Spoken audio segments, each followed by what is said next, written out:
So welcome back to another race vlog. Possibly the last 5k of the year, we'll have to see, but it's definitely the last 5k of the summer, and it is the day of the Podium 5k. Now I'm really excited for this one. We're 4 weeks into marathon training. I've had a good progression over the 5k, through the 5k over the summer. Gone from 16:19 down to 16:08 down to 16:05.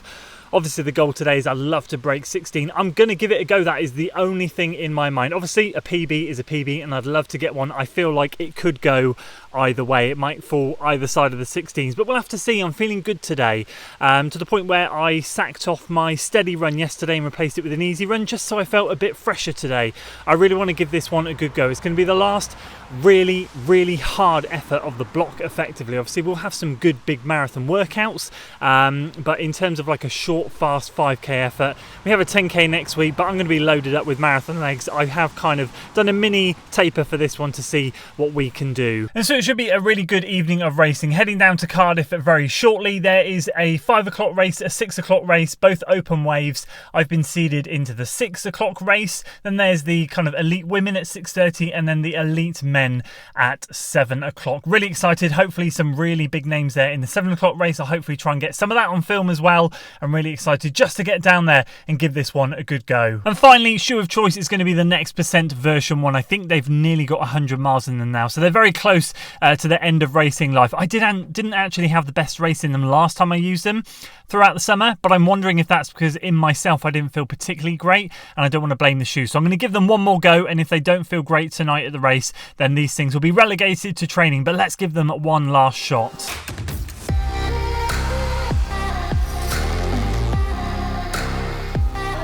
Right, we have made it to Cardiff. Thank you to Corey for bringing me down. My car is not in good shape, so really grateful for Corey giving me a lift tonight. He's going to be racing in my race. Difference is his PB is 15:38 and he's going for a PB, which is incredible. So hopefully he'll smash it. We'll see afterwards. I'm going to be going, as I said, for sub 16.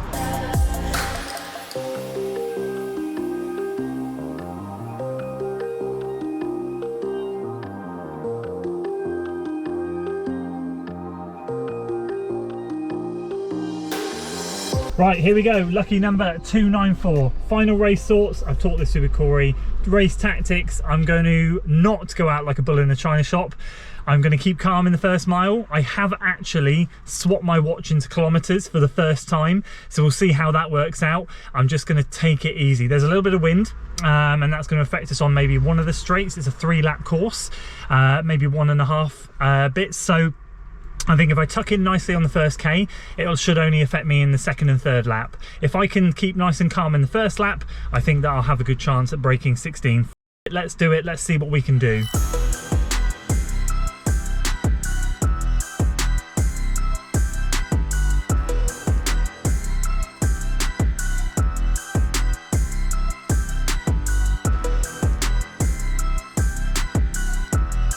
Holy moly, this is going to be a windy one. It feels like there's wind everywhere on the course. This was not expected. So definitely going to tuck in for the first lap.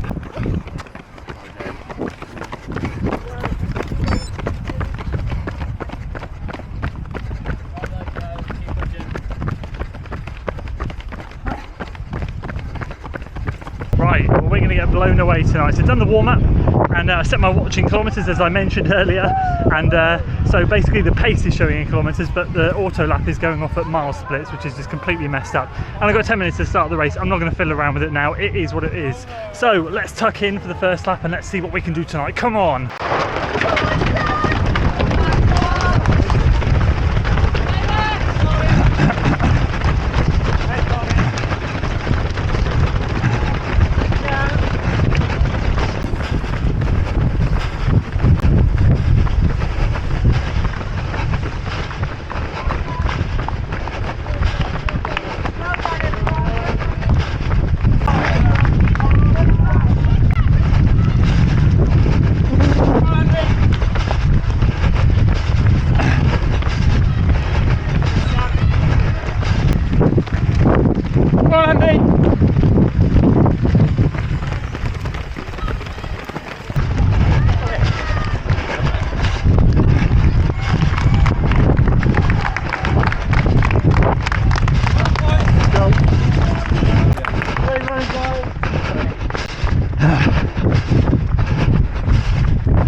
Come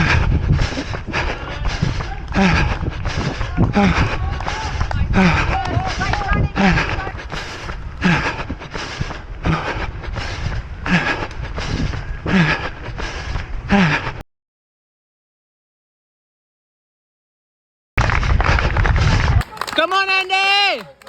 Come on, Andy!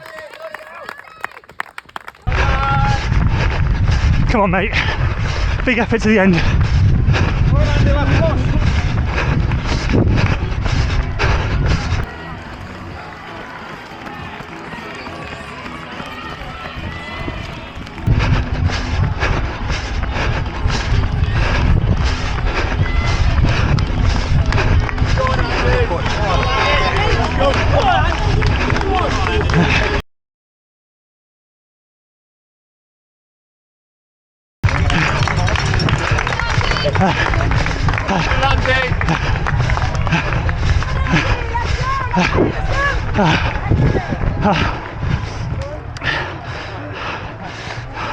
And there's the rest of them. Look at what a 5K can do to you. One of my favourite sights, as always, seeing these men for a 16 runner. Good to see him out there. I'm sure we'll have a video to follow a little bit later on in the week.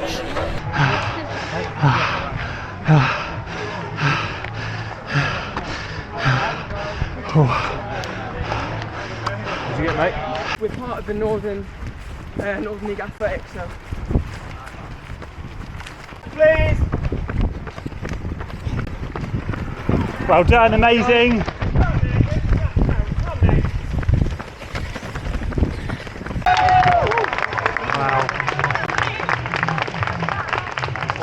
So there we go, Corey's twisted my arm into doing a nice 30-minute cool down. I've got to say, this lad just ran 15:29.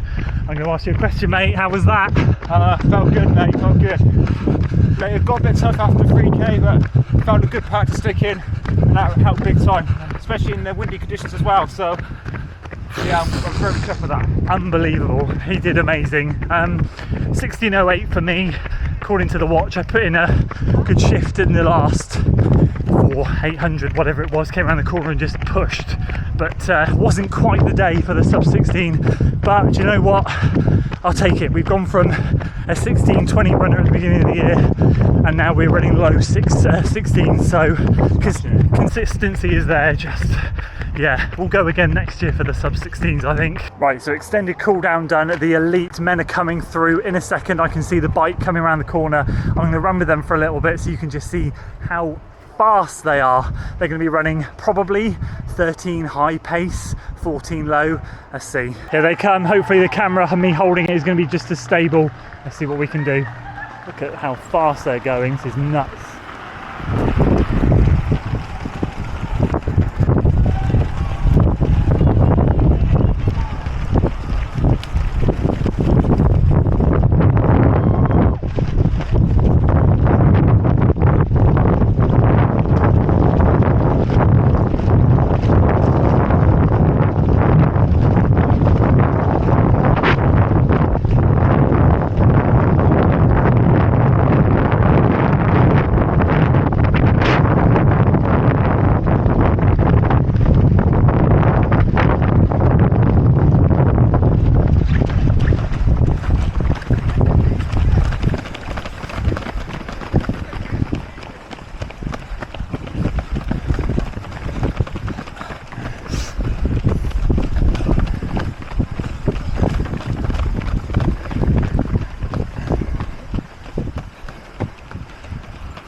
So there we go, let me give you some post-race thoughts. A little bit frustrating, but we gave it a good go, and I think I said it out there. I'm grateful to now kind of have cemented myself as a low 16 runner, although I do feel like there's just one thing missing. But do you know what? In all honesty, what I've got to take this as is not a sign of, oh, you're so close, you've got to keep trying, you'll get it at some point. It's like, this is where my fitness is at. I'm not a high 15 runner, I'm a low 16 runner. Quicker I accept that, quicker I can move on and then train hard for Abingdon and then shift gears and go again. and try and unlock that sub 16 at a later stage. I've been thinking, it's like obviously been 24 hours since the race. I've been thinking a lot of where maybe I could sneak in another 5k and try and do it. But ultimately, if I keep trying to do that, I'm going to jeopardise what I'm ultimately training for at the moment, which is a marathon, and I've got like 7.5 weeks left for that. So I don't want to mess things around now. We've got Cheltenham 10k coming up next weekend. We'll leave it there and we'll get locked in to marathon training. There are so many people I want to thank. First of all, I just want to say like a massive thanks to all of you who said hi. It was just so amazing to see you all. For those of you who sent footage, thank you. For the athletes I said hi to, it was great. Obviously a massive shout out to Cory. What a run, absolutely incredible. He was buzzing, and so he bloody should be. Just incredible. Obviously Podium sports shoes, I paid for my entry, but I'm going to thank them anyway because they put on a great event. It was brilliant. My first time running it there. I came there last year to spectate. I've got to say they did a stellar job, and the field that they put together for those women's and men's races at the end was absolutely incredible. And of course, finally, Say Sky. I'll point here, FOD Runner 15 gets you guys 15% off Say Sky kit. Really grateful for their support during the Abingdon training series in these little tune-up races along the way. So in terms of the race itself, I said in the car beforehand that I wanted to try and run 3:14, 3:15 as a calm first K, and then try and kick down. Obviously I ran a 3:10, it didn't happen. However, what I will say is I felt really good doing that 3:10. Like, it didn't feel like a 3:10. I felt much more controlled.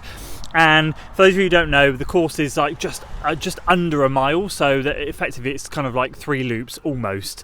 And basically I tried to break it down into loops in my head, and all I wanted to do was go into the second loop not feeling as bad as I did at Battersea last time out, and I achieved that. I came into the second loop feeling really good, really controlled and quite smooth, and yeah, I was really happy. Obviously the first 2Ks were 3:10 and 3:13, which averages out around 3:11.5, 3:12ish, so bang on pace. Classic case of the third and 4th let me down. But what I will say is that I didn't fade like I did at Battersea. Obviously at Battersea I ran like a 3:22 and 3:17. This time I ran a 3:17 and 3:16. And then I finished with a 3:15. So I kept things more controlled, and I felt that marathon strength in my legs, but I didn't have the speed. And there's just one thing that I was really frustrated about in that race, and obviously where it kind of fell apart for me was, I know you can see in the 3rd and 4th that the splits weren't particularly great. I'd say towards the end of the second loop I started to feel like I was really working hard, and on that start of the 3rd loop you really hit the wind there, and you run up the straight, and as you turn at the top, breathing changed at that point, and I had sort of like almost a loop to go. So, and I kind of felt it slipping away at that point. But the really frustrating thing was in that clip that you can see as you go around that corner, or just past that corner around onto the straight, you'll have seen a pack about 20 metres in front of me, and I was umming and ahhing. Obviously I was in a bit of no man's land at that point, and that pack ahead of me went sub 16, and I was umming and ahhing at the time about, should I surge? In my head I was saying, if I surge now to catch the back of that pack, I'm going to blow up. But then because I kicked so hard at the end and finished really strong, that kind of alluded to me that actually you had something left in the tank, so then maybe you could have kicked and caught that pack. And I'm just thinking to myself now, like, that's my only regret of the race. Like, I started it, although I did a 3:10, I felt really good, felt really controlled, had the classic middle race lull, but I wish I'd have kicked. On that 3rd lap, I wish I'd have pushed on for a surge, and it's better to have tried and failed than not known, and I'm in that situation where I don't know, and now I have that as a regret hanging over me, which I know is a small thing in the grand scheme of things, but I feel like from a racing perspective, it was really kind of pathetic on my part. Like, I should have just given it a go. I'd rather, like, with these 5Ks I've been priding myself on giving it a go, working hard, and if I blow up, I blow up, and I've blown up, and I kind of wish I'd blown up in a way, like trying. I wish I had pushed and kicked to try to catch them up. But that's a side note. You know, we've run 16:09, that's what it is, and it was a great event, and I feel quite content to now move on. I obviously am frustrated I didn't get the sub 16, but do you know what? I'm a low 16 runner now. That will do me for the summer. I'm happy to wrap the season there for them. And to be honest, as soon as I'm off the back of Abingdon, I think I'm going to be I know I'm going to be going back into speed training. but I didn't have an anticipation of getting into short, fast stuff straight away. But I think what I'm going to do is find a couple of 5Ks before the end of the year, maybe head down to Battersea Park or somewhere like that and see what I can do. So we'll wrap it there, guys. A massive thanks once again for your support over this summer series. Obviously Cheltenham 10K next weekend. It's going to be a warm one by the looks of it, so nothing special there. We'll have heavy legs, and I've got a long run early on this week for the fact that I missed it this week, so that will be great fun to go out there and run. And I appreciate your guys' support. Thank you so much for watching. As always, guys, give the video a like if you don't mind, share it with your friends, subscribe to the channel for weekly running content. I'll see you guys on the next one.